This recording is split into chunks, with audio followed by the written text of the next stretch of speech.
Hello everyone, मैं हूं सतीश और आज हम लोग पढ़ने जा रहे हैं pair of linear equations in two variables. बहुत ही सिंपल है, क्लास 10th का थर्ड लेक्चर है और आज हम लोग इसमें बहुत ही सिंपल वे में इसको पढ़ सकते हैं। ठीक है, तो आइए शुरुआत करते हैं। शुरू करते हैं चुन्नू मुन्नू से। चुन्नू मुन्नू इसको समझने के लिए थोड़ी स्टार्ट करते हैं। चुन्नू मुन्नू थे दो भाई, ठीक है, चुन्नू और मुन्नू। इनको कहीं से एक पैकेट मिठाई मिल गई।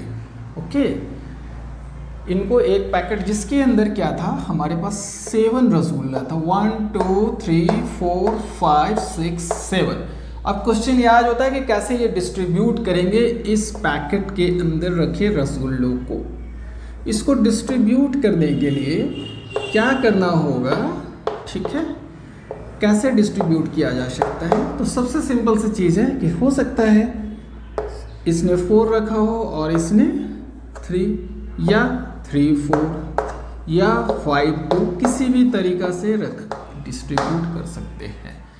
ठीक है ना, लेकिन इतना तो पक्का है कि दोनों ऐड ऑन होके ऑलवेज इट बिकम्स 7। तो हम लोग मान लेते हैं let's Chunnu gets x and Munnu gets y, दोनों को ऐड ऑन करके हम लोग 7। ये जो हमारे पास आई है ना x plus y, this is known as linear equation. यहाँ पे जो इक्वलिटी का साइन है, इक्वल का जो साइन है, इसी जब हम लोग इसके पास रहता है तो इसको हम लोग कहते हैं it is a form of equation and this two are variables, क्योंकि पता नहीं है हमारे पास। ठीक है, ये हम लोग को वेरिएबल्स कहते हैं। देखो x का पावर 1, y का पावर 1, तो इसको हम लोग लीनियर बोलते हैं। क्या बोलते हैं? Linear equation. लीनियर इक्वेशन का मतलब होता है कि डिग्री, पहली बात डिग्री क्या होगा, 1 होगा। दूसरी बात डिग्री 1 होगा। इसका जब हम लोग ग्राफ बनाएंगे तो it is always straight line. ये स्ट्रेट लाइन बनता है। ओके, तो ये लीनियर का मतलब हो गया कि इसका जो ग्राफ बनेगा it is always straight line. Equation का मतलब हो गया इक्वलिटी का साइन होना चाहिए, इक्वल का साइन होना चाहिए, दो साइड होना चाहिए और 2 वेरिएबल्स, यानी कि लगभग हम लोग इसके कॉन्सेप्ट को समझ पा रहे हैं। अच्छा, एक चीज बता सकते हो क्या कि अगर हम लोग के पास एक इक्वेशन है ये, तो क्या हम लोग इससे एग्जैक्ट बता सकते हैं Chunnu how much rasgulla Chunnu will get, कितने रसगुल्ले पाए भाई, नहीं पता चल सकता है। एक इक्वेशन से हम लोग इस चीज़ को डिटरमाइन नहीं कर सकते हैं। तो एक एग्जैक्टली जानने के लिए हम लोग को एक इक्वेशन की और ज़रूरत पड़ेगी। सपोज दैट, मान लेते हैं एक चीज़ और हमको मालूम है कि दोनों के बीच जो रसगुल्लों के डिफरेंस है दैट इज 1। ठीक है, तो जब हम लोग के पास दोनों की रसगुल्लों की डिफरेंस, तो या तो ये होगा 4 और 3 या 3 और 4 हो सकता है। यानी कि इसको अगर हम लोग इक्वेशंस के फॉर्म में लिखना चाहेंगे तो x minus y is equal to 1 लिख देते हैं। तो इसी को हम लोग कहते हैं, दो इक्वेशन हमारे पास है, x plus y is equal to 1 and x plus y is equal to 7 and x minus 1। अब इससे क्लियरिफाई हो गया, x बड़ा है तो चुन्नू के पास 4 रसगुल्ला होगा और इसके पास 3, तो 4 माइनस 3 कितना हो गया, 1 एंड 4 प्लस 3। तो ये जो 2 इक्वेशंस हो गया, इसी को कहते हैं हम लोग pair of linear equation. Clear है? क्लियर है, बिल्कुल क्लियर होगा। ठीक है, यानी कि हमारे पास 2 इक्वेशन होगा तो हम लोग कहेंगे पेयर ऑफ लीनियर इक्वेशन। ठीक है, इस 2 इक्वेशन से इसको अगर हम लोग x और y का वैल्यू अगर ढूंढ पाते हैं तो इस x और y का वैल्यू को ढूंढने का ही सॉल्यूशन कहते हैं, सॉल्व करने का कहते हैं। पूरे एक्सरसाइज में हम लोग को बस यही चीज़ पढ़ना है, इसी पे हम लोग के पूरे एक्सरसाइज कहते हैं ना। जब इमारत खड़ी होगी, अगर ये चीज़ समझ गए तो पूरी की पूरी चीज़ आप अच्छे से समझ सकते हो। तो अब हम लोग आते हैं इसके फॉर्मेट पे। ठीक है, ये चीज़ क्लियर हो गया कि 2 इक्वेशंस क्या होता है, वेरिएबल्स क्या होता है, जिसका वैल्यू हम लोग को अननोन हो दैट इज़ वेरिएबल। अब इसके फॉर्मेट्स पे आते हैं। ये था हमारा इंट्रोडक्शन बेसिक्स।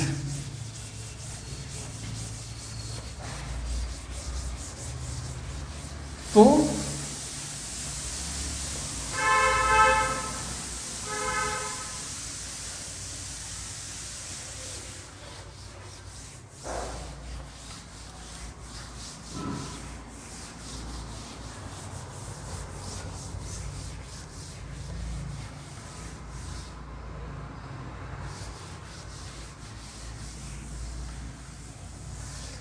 नाउ अब हम लोग आते हैं इसका फॉर्मेट पे।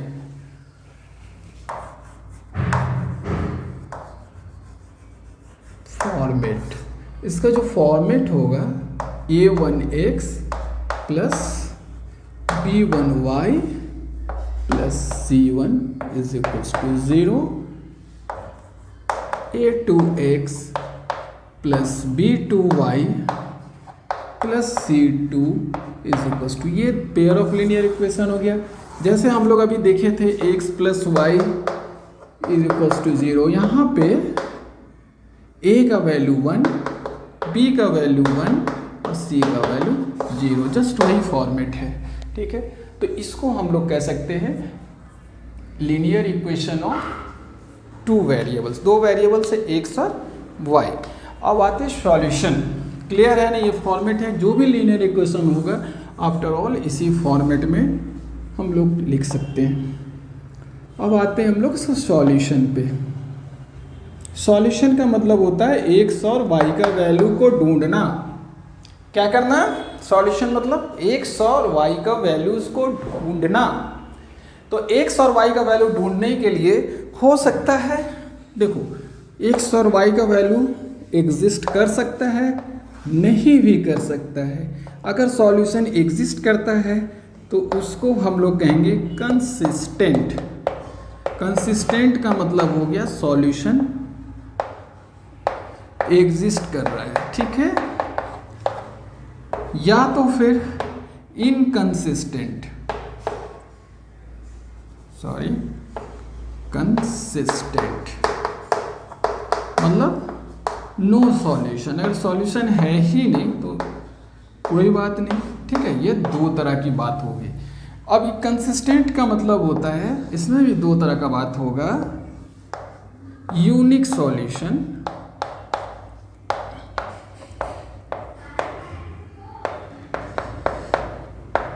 और इनफाइनाइट मेनी सॉल्यूशन। या तो बहुत सारा सॉल्यूशन होगा या यूनिक सॉल्यूशन होगा, मतलब एग्जैक्टली वन सॉल्यूशन होगा x का और y का, ठीक है।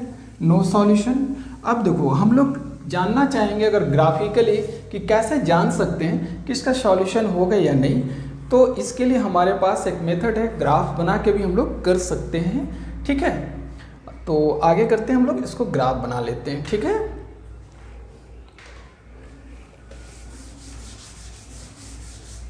यहाँ देखते हैं, अगर यूनिक सॉल्यूशन होगा, अगर दोनों इक्वेशन का इसका और अगर इसका ग्राफ बनाया जाए तो इसका ग्राफ ऑलवेज इंटरसेक्टिंग होगा। क्या होगा? इंटरसेक्टिंग लाइंस बनेंगे, है ना, इंटरसेक्टिंग लाइंस बनेंगे। यानी कि अगर इन दोनों का ग्राफ अगर बनाते हैं तो कहीं ना कहीं कटेगा और जहाँ पे कटेगा वही इसका सॉल्यूशन होगा। अभी हम लोग क्वेश्चंस में, इनफाइनाइट का सॉल्यूशन का मतलब होता है कोइंसिडेंट। कोइंसिडेंट का मतलब हो गया कि दोनों का ग्राफ एक ही लाइन के ऊपर दूसरा लाइन बन गया, तो यानी कि हर जगह ये इंटरसेक्ट हो रहा है। दैट मीन्स कि देयर सो मेनी सॉल्यूशन, बहुत सारा वैल्यूज ही सॉल्यूशन होगा। और अगर इनकंसिस्टेंट है तो अगर इनका ग्राफ हम लोग बनाएंगे तो ये ग्राफ ऑलवेज पैरेलल बनेगा, ये कभी इंटरसेक्ट नहीं हो सकता है, चाहे कितना भी इलोंगेट कर दे। तो इस तरह का हम लोग कहते हैं कि ग्राफ अगर पैरेलल बन जाता है तो हम लोग कह सकते हैं नो सॉल्यूशन। तो हम लोग ग्राफ बना के भी इसकी सॉल्यूशन के बारे में पता कर सकते हैं। इसको हम लोग कहते हैं ग्राफिकल सॉल्यूशन, ठीक है ना। अब हम लोग अलजेब्रिकली भी पता कर सकते हैं। तो दो मेथड है हम लोगों को पढ़ने का। पहला तो ग्राफिकली सॉल्यूशन ग्राफ बना के इसका सॉल्यूशंस को ढूंढना, और दूसरा मेथड अलजेब्रिकली है। ठीक है, अगर अलजेब्रिकली ढूंढना चाहें तो कैसे ढूंढ सकते हैं इसको भी हम लोग देख लेते हैं।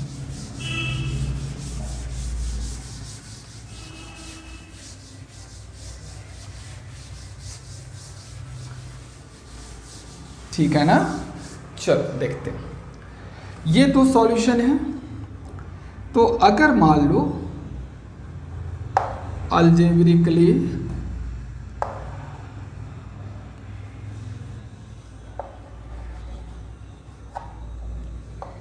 भी हम लोग इसको फाइंड कर सकते हैं। ठीक है, तो इसको हम लोग ऐसे फाइंड करते हैं, इसको हटा देते हैं। ठीक है, पहला if A1 by A2 is not equals to B1 by B2, अगर हम लोग का ऐसा कंडीशन आएगा तो हम लोग कह सकते हैं यूनिक सॉल्यूशन होगा। क्या होगा? Unique solution. यूनिक सॉल्यूशन का मतलब होता है exactly one values each for x and y। दूसरा A1 by A2 is equals to B1 by B2 is equals to C1 by C2। तो कहेंगे इनफाइनाइट, इसका बहुत सारा सॉल्यूशन होगा, मेनी सॉल्यूशन। ठीक है, जैसे हम लोग एग्जांपल ले लेते हैं। सपोज करो 2x plus 3y minus 1 is equals to 0, 3x minus 2y plus 5 is equals to 0। ये दो लीनियर इक्वेशन। यहाँ पे देखो A1 क्या हो गया 2, ये 3। तो अगर हम लोग 2/3 कर देते हैं, B1 by B2 मतलब हो गया -3/2। क्या बोथ आर सेम? नहीं। तो इस केस में इसका हम लोग के पास यूनिक सॉल्यूशन होगा, एक सॉल्व किया जा सकता है। लेकिन उसी तरह से अगर हम लोग एक एग्जांपल ले लेते हैं 2x plus 3y plus 5 is equals to 0 और 4x plus 6y plus 10 is equals to 0। तो यहाँ पे देखो 2/4 is equals to 3/6 is equals to 5/10। इसको कट करो हाफ, इसको कट करो हाफ, इसको कट करो, बोथ ऑल आर इक्वल है। चलिए इसको हम लोग लिख सकते हैं इनफाइनाइट मेनी सॉल्यूशन। ठीक है ना। उसी तरह से थर्ड केस है हमारे पास। अगर A1 by A2 is equals to B1 by B2 is equals to C1 by C2, sorry इसमें नॉट इक्वल्स टू अगर हो गया, आपस में ये दोनों इक्वल है, तो हम लोग इस तरह से कह सकते हैं कि इसका क्या होगा? नो सॉल्यूशन होगा, यानी इनकंसिस्टेंट होगा। यानी कि इसका अगर ग्राफ बनेगा तो वो पैरेलल ग्राफ बन जाएगा। ठीक है ना। इसका ग्राफ अगर बनेगा तो दोनों एक ही लाइन पे बनेगा, और इसका अगर ग्राफ बनाना चाहेंगे तो इस तरह का इंटरसेक्टिंग ग्राफ बनेगा। क्लियर है? यहाँ तक अच्छे समझ में आ रहा है? और बाकी बढ़िया से समझना है तो हम लोग कुछ क्वेश्चंस बना लेते हैं। क्लियर हो गया? बहुत सिंपल सी चीज़ है हमारे पास। एक बार फिर से, ठीक है। अगर दो क्वेश्चन दिया हुआ, अगर A1 by A2 is not equals to B1 by B2, ये कंडीशन अगर सेटिस्फाई कर तो इसका सॉल्यूशन एग्जिस्ट करेगा। ग्राफ इंटरसेक्टिंग लाइन होगा। ठीक है। अगर A1 by A2 is equals to B1 by B2 and also C1 by C2, तीनों अगर सेम होगा जस्ट लाइक दिस, तो इसके इनफाइनाइट मेनी सॉल्यूशन होगी, और इस केस में नो सॉल्यूशन होगा। कॉन्सेप्ट क्लियर है? फिर हम लोग ग्राफ कैसे बनाते हैं, हम लोग ग्राफ बनाना भी सीखेंगे, और बिना ग्राफ बनाए भी जानेंगे कि कैसा इसका सॉल्यूशन होगा। ठीक है। तो नेक्स्ट आगे करते हैं, इसको कॉपी कीजिए।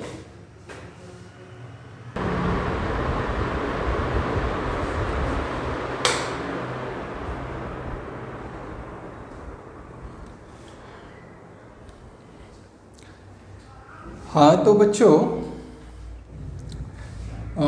अब हम लोगों ने 3 क्वेश्चन उठाया एनसीईआरटी से। ठीक है, बहुत ही सिंपल है। ये 3 क्वेश्चन अगर हम लोग बना लेते हैं तो हम लोगों को क्वेश्चन सारा समझ में आ जाएगा कॉन्सेप्ट क्या है। तो यहाँ पे देखो क्या लिखा, on comparing the ratios A1/A2, B1/B2 and C1, इन तीनों रेशियोज को कंपेयर करके हम लोग को बताना है कि जो लाइंस है इस इक्वेशंस का वो इंटरसेक्टिंग होगा, यानी इंटरसेक्ट करेगा, या पैरेलल होगा या कोइंसिडेंट होगा। ठीक है, मतलब ये बताना है कि जो लाइंस होगा इस तरह से कहीं ग्राफ अगर बनाएंगे तो इससे इंटरसेक्टिंग होगा या पैरेलल होगा या बिना ग्राफ प्लॉट किए कोइंसिडेंट, एक लाइन के ऊपर ही दूसरा लाइन होगा। ठीक है ना, इसको हम लोग इन दोनों को कंसिस्टेंट बोलते हैं, इसको इनकंसिडेंट बोलते हैं। ठीक, सॉरी, इसको इनकंसिस्टेंट बोलते हैं, इसको कंसिस्टेंट, इसको कोइंसिडेंट लाइंस बोलते हैं ना, कोइंसिडेंट। ठीक है, एक के ऊपर ही एक आना। ठीक है ना, यहाँ पे नो सॉल्यूशन हो जाएगा। दूसरा नाम है इनकंसिस्टेंट, और यहाँ पे यूनिक या इंटरसेक्टिंग लाइन। ठीक है, तो चलो देख लेते हैं हम लोग क्या दिक्कत है। पहला क्वेश्चन उठाते हैं। A1 कितना है यहाँ पे, 9/18। A1/A2, A1/A2 क्या है, 9/18। ठीक है, B1/B2 क्या है यहाँ पे, B1 हो गया 3/6। C1/C2 क्या है यहाँ पे, 12/24। ठीक है, तो यानी कि हम लोग देख रहे हैं इसको कट करके 1/2 निकलेगा, इसको कट के 1/2 निकलेगा, और इसको भी अगर 12 है ना और 24 है, सॉरी 24 कट कर देंगे तो ये भी 1/2। यहाँ पे हम लोग देख पा रहे हैं कि तीनों का वैल्यू 1/2 आ रहा है, मतलब A1/A2 is equals to B1/B2 is equals to C1/C2। तो जब ये कंडीशन आ गया मतलब क्या हो गया, कोइंसिडेंट, ये थर्ड के लेके, यानी कि लाइंस आर क्या बोलो, कोइंसिडेंट, यानी कि क्या बोल सकते हैं, इनफाइनाइट मेनी सॉल्यूशन। ठीक है, इसके बहुत सारे सॉल्यूशन हो गए। ठीक है ना, कोई दिक्कत नहीं है, हम लोग ये क्वेश्चंस को सॉल्व कर चुके हैं, बहुत सिंपल। अब सेकंड क्वेश्चंस बनाते हैं, हटा देते इसको, लिख लो।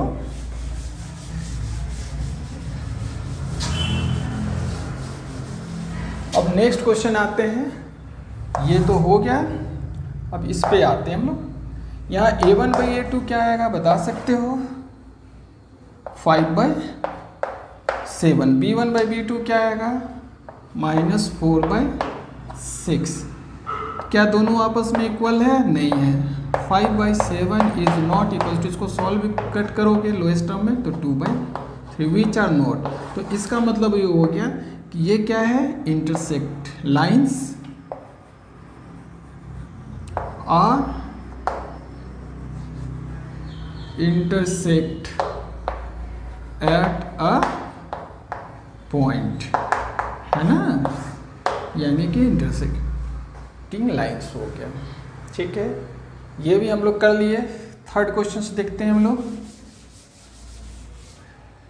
ये भी हम लोग का हो चुका है, कोई दिक्कत नहीं आया होगा इसमें। अब यहाँ पे third, A1/A2 is equals to 6/2 मतलब 3। B1/B2 इज इक्वल्स टू -3/-1 यानी कि 3, और C1/C2 इज इक्वल्स टू 10/। यहाँ हम लोग क्या देख पा रहे हैं, A1/A2 ये B1/B2 के इक्वल तो है, लेकिन C1/C2 के इक्वल नहीं है। तो हम लोग कह सकते हैं इसका जो सॉल्यूशन ग्राफ बनेगा, that graph is like this, यानी कि ये सॉल्यूशन नो सॉल्यूशन हो गया, यानी कि दिस इज इन कंसिस्टेंट हो गया, यानी कि पैरेलल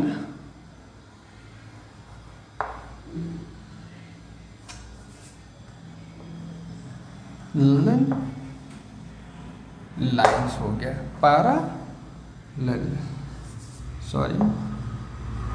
पैरेलल लाइन्स बनेगा इसका, ठीक है ना। इतनी छोटी सी चीज़ है, आई होप अंडरस्टूड एवरीवन, ठीक है।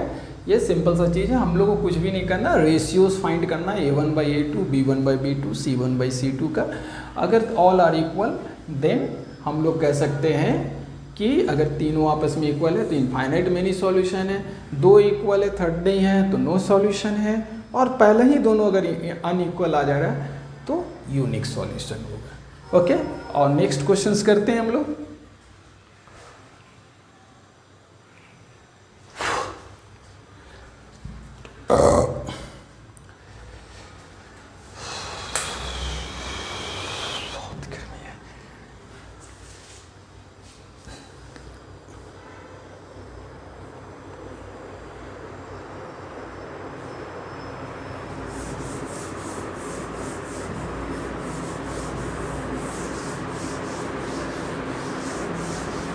तो 2025 में आया हुआ है, देखो कितना आसान होता है।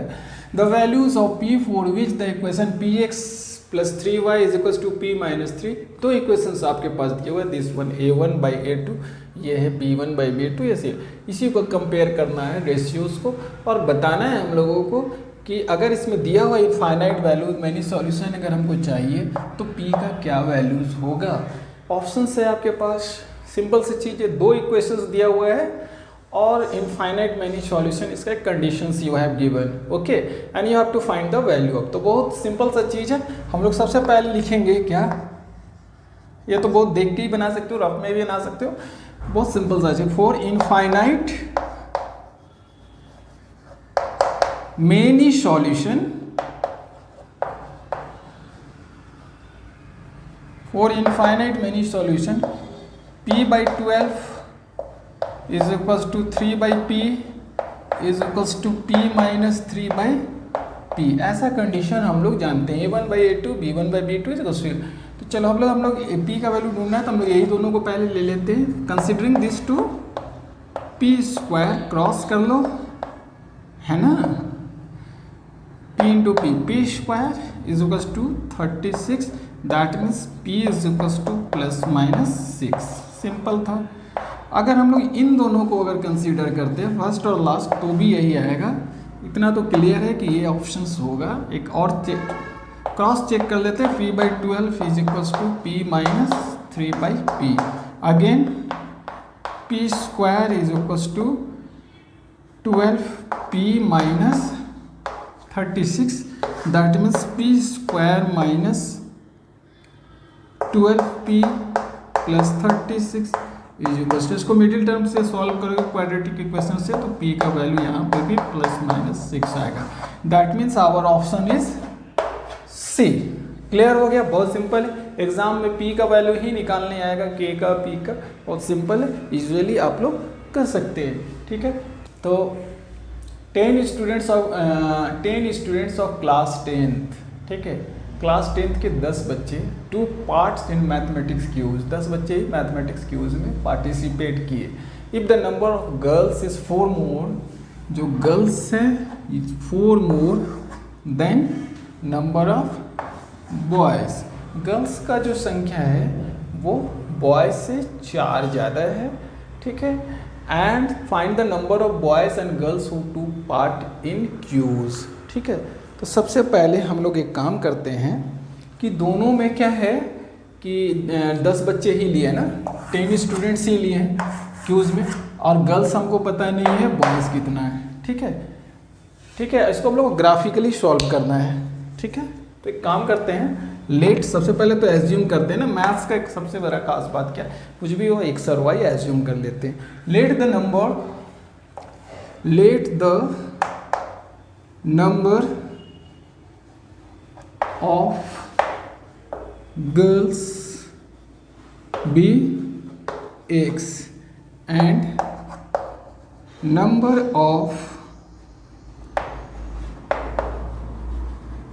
बॉयज बी वाई, गर्ल्स को हम लोग एक्स मान लेते हैं। अकॉर्डिंग दोनों मिलके कितने हैं 10। According to question x plus y is equals to 10। पहला इक्वेशन बन गया।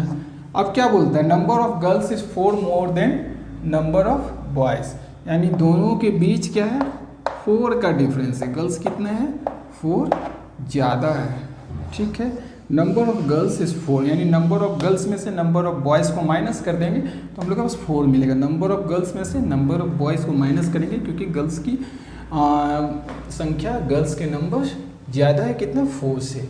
ये दो इक्वेशंस हमारे पास, इसको हम लोग कुछ नाम दे देते हैं। इसका नाम 1 रखते हैं, इसका 2 रखते हैं।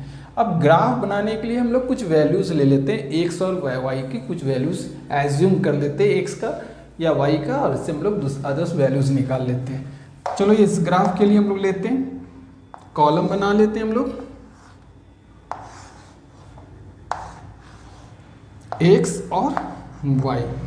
अगर हम लोग एक्स का वैल्यू 0 रखते हैं तो वाई का वैल्यू क्या मिलेगा हम लोगों को, एक्स की जगह 0 रखेंगे तो वाई का 10, ठीक है। और अगर y की जगह 0 रखेंगे तो एक्स के जगह y की जगह 0 रखेंगे तो x का 10। हम लोग 0 ले लिए तो कि कैलकुलेशन से बच सके। ऐसे तुम कोई और दूसरे वैल्यूज़ भी ले सकते थे। अगर यहाँ 5 लेंगे तो ये भी 5 आ जाएगा, है ना। अगर जैसे तुम दूसरा वैल्यूज़ भी रख सकते थे, अगर हम लोग x की जगह 5 रखेंगे तो y का 5, है ना, कुछ इस तरह से, ठीक है। और दूसरे के लिए हम लोग बना लेते हैं, ठीक है, x और y। अब यहाँ देखो y का वैल्यू अगर हम लोग 0 रखते हैं तो x का कितना मिल पाएगा हम लोगों को, x की जगह पे 0 रख लेते हैं हम लोग, सॉरी y की जगह पे, तो x का वैल्यू 4, और अगर x के जगह पे 0 रख लेते हैं तो y का वैल्यू -4। चलो 2 काफ़ी है, ठीक है। अब हम लोग इसका ग्राफ बनाने की कोशिश करते हैं, ठीक है। इधर से हटा देते हैं, ठीक है। क्वेश्चंस तो समझ ही गए होंगे तुम लोग। यहाँ ग्राफ बनाते हैं हम लोग।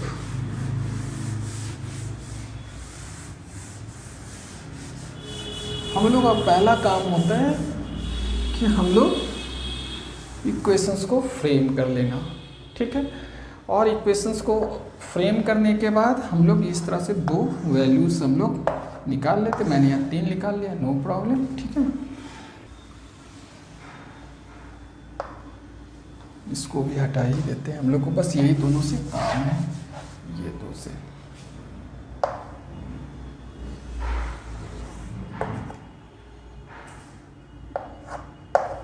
This is 0, this one x axis, this one y, 1 2 3 4 5 6 7 8 9 and 10। 1 2 3 4 5 6 7 8 9 और 10, ठीक है। इधर उसी तरह से हम लोग क्या लेंगे, -1 -2 -3 -4 -5 -6 -7 -8 -1 -2 -3 -4, बस इतना ही रहने देते हैं, ठीक है। अब देखते हैं x का 0 तो y का 10, x का 0 इधर हम लोग जा नहीं पा रहे हैं तो यहीं पे 0, y का एक पॉइंट हम लोग को यहाँ पे मिल रहा है। दूसरा पॉइंट क्या 10 0, x का 10 तो y का यहाँ पे एक पॉइंट मिल रहा है ना। इसको हम लोग कहेंगे 0, 10 और इसको कहेंगे 10, 0। एक पॉइंट और चाहो तो ले सकते हो, 1 2 3 4 5 6 7।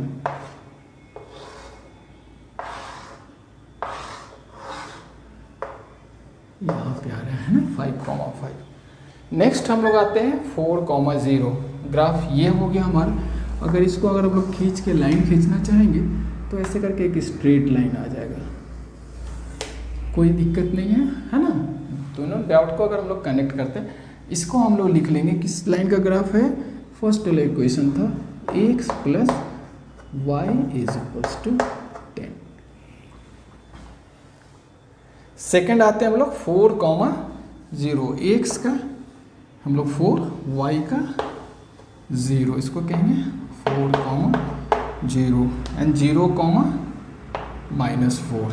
ये हो गया x का 0 y का 0,-4। एक पॉइंट ये मिल गया।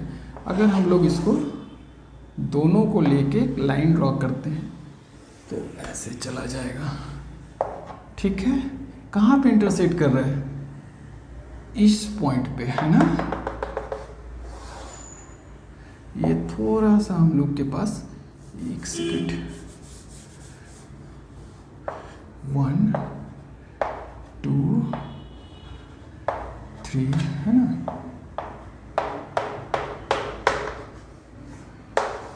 देखो ये जहां पे इंटरसेक्ट कर रहा है, यहां से यहां कितना डिस्टेंस है? ये 7।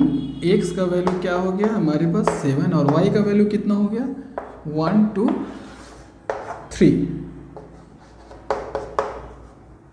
तो जहां पे हम लोग ग्राफ में प्रॉपर डिस्टेंस रहेगा हम लोग के पास सही आएगा।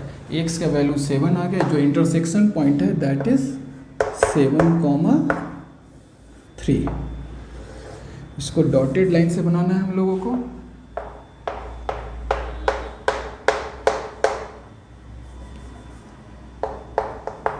ठीक है, 7,3, यानी नंबर ऑफ गर्ल्स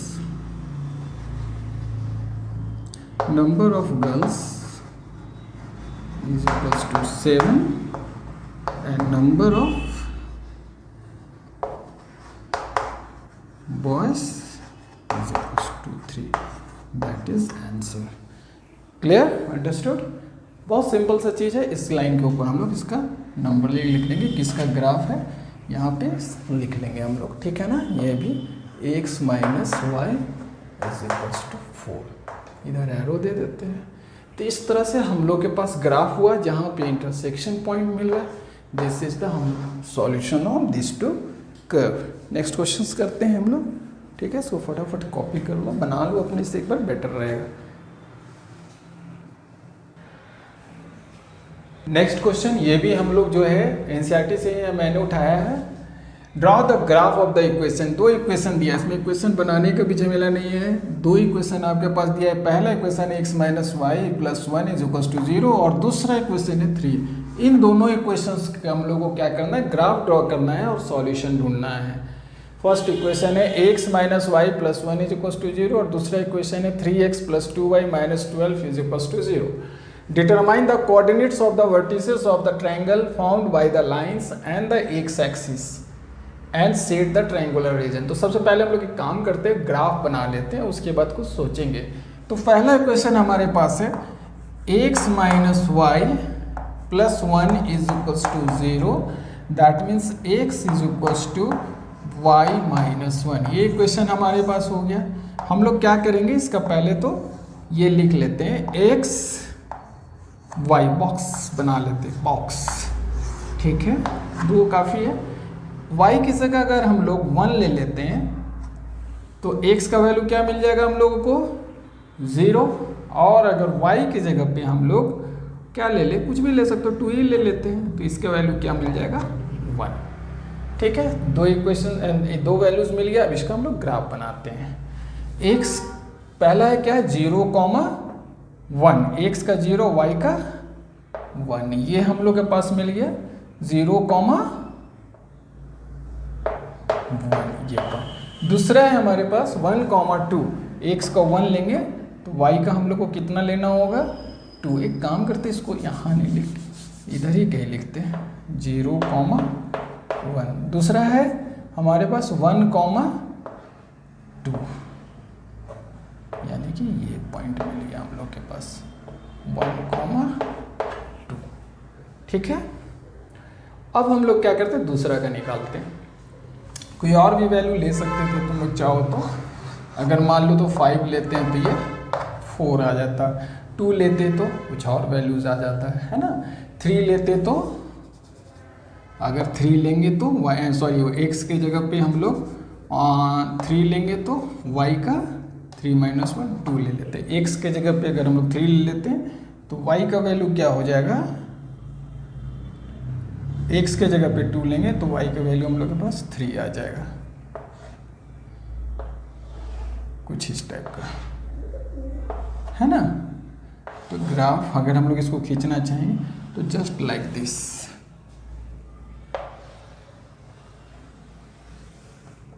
ये हम लोग का ग्राफ बन गया। किसका ग्राफ है, x - y + 1 = 0। एक लाइन तो हम लोग के पास बन गया। नेक्स्ट लाइन देखते हैं, दूसरा क्या है, 3x + 2y - 12 = 0। इसके लिए हम लोग क्या करेंगे, किसी एक का भी वैल्यू ले लेते हैं, 2y, एक वेरिएबल एक को हम लोग उधर शिफ्ट करेंगे, 3x को उधर शिफ्ट कर देते हैं, 12 को भी शिफ्ट कर देते हैं, तो 12 - 3x और y = 12x - 3x / 2। डायरेक्टली भी बना सकते हो। अब इसमें हम लोग कुछ भी वैल्यूज डाल सकते हैं। x 3x x नहीं होगा, 12 - x के जगह पे अगर हम लोग 0 डालते हैं तो ये पूरा का पूरा पार्ट 0 हो जाएगा। 12/2 = 6। मतलब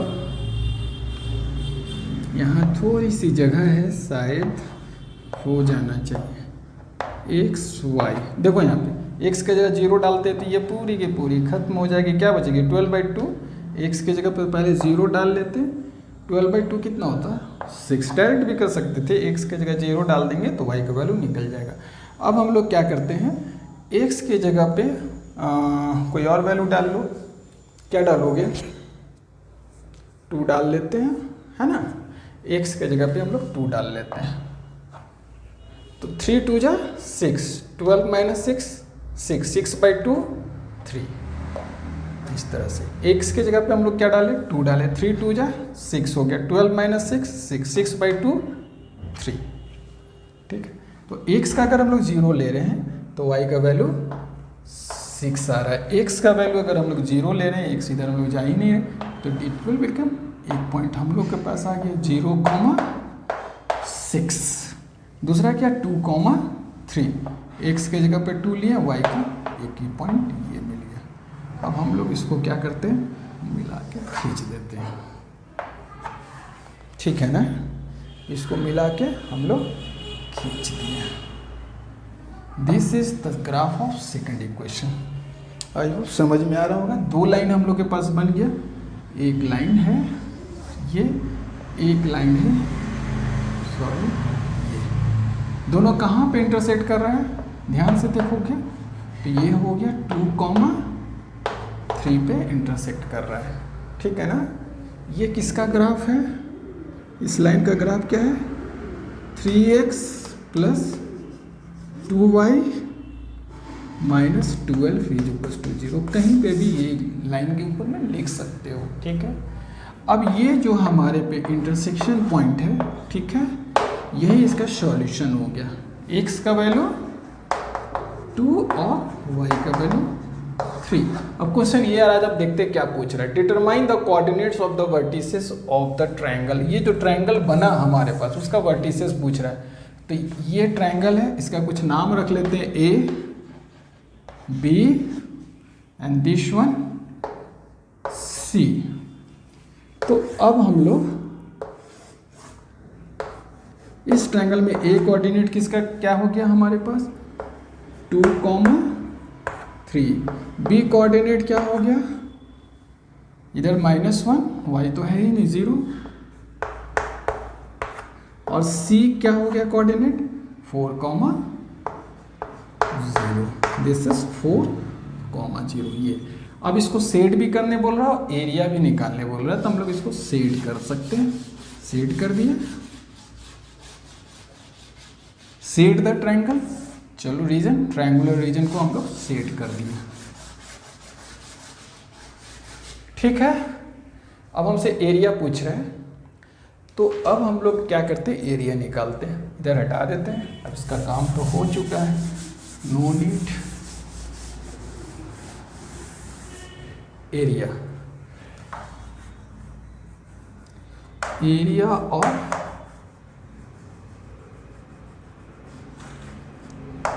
ट्रायंगल हो जाएगा, होता है formula half into base into height. अब देख लेते हैं हम लोग बेस का लेंथ क्या आ गया। देखो इधर कितना डिस्टेंस है, 0 से वहाँ -1 एक डिस्टेंस और इधर 4, यानी टोटल कितना हो गया हमारे पास, यहाँ से यहाँ तक 5 हो गया है ना। तो बेस के प्लेस में हम लोग क्या लिखेंगे, 5। हाइट कितना है इसका, ये देखो यहाँ से यहाँ तक ये 3 है, that means this one also height भी 3, ये 3 है, तो दैट इज 3। मतलब क्या हो गया, 5 3 जा 15/2, मतलब 7.5 square unit. This is the area of triangle. I hope आप लोगों को क्लियर हो गया होगा। इस क्वेश्चंस को आपको बनाना है, इस एक्सरसाइज को बनाना है, वर्टिकल्स बनाना है, जो भी प्रॉब्लम आएगा। अब हम लोग क्या करेंगे, इसके बाद नेक्स्ट क्लास में हम लोग अलजेब्रिक मेथड पे हम लोग डिस्कशन कर लेंगे, कुछ क्वेश्चंस बना लेंगे, सीबीएसई पेपर से कुछ बना लेंगे, कुछ एनसीईआरटी से बना लेंगे, ये टॉपिक हो जाएगा। कोई क्वेश्चंस में डाउट है आप लोग हमें बताएंगे, हम लोग उस क्वेश्चंस को भी डिस्कस कर लेंगे। Okay, thank you.